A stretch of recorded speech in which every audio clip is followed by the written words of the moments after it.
reason that we had to torture dogs to death? Give us your view.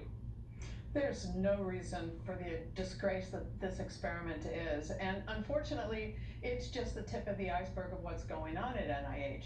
NIH buys thousands of dogs, they subject them to experiments that only Freddy Krueger could think of, and all of this has to change. You know, the last time I was on here with you, I said that NIH Director Francis Collins needs to go, and fortunately, since then, he's announced his resignation. Now the rest of the NIH directors need to go too.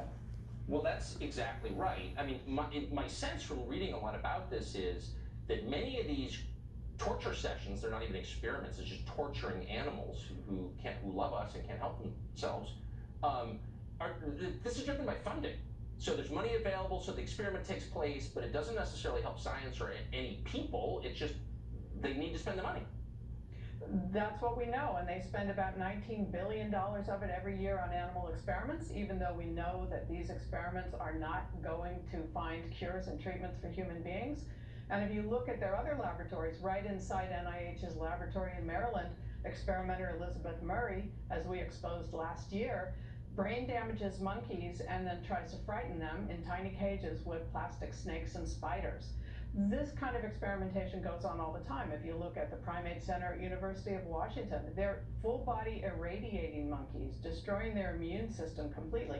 And we're all paying for this. There's no reason to do it. It needs to stop. I feel sick just hearing these stories. Why would anybody, you see people reflexively defend this stuff. Oh, it's science, it's cruelty, it's not science. But why would anyone defend this?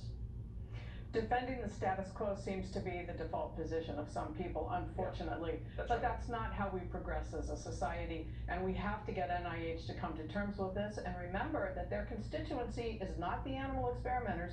NIH's constituency is the American public. Defending the status quo seems to be the default position for a lot of people. Boy, I don't think I could have put it better than that. Thank you for saying that. That's exactly right. Guillermo, Peter, thank you. Thank you.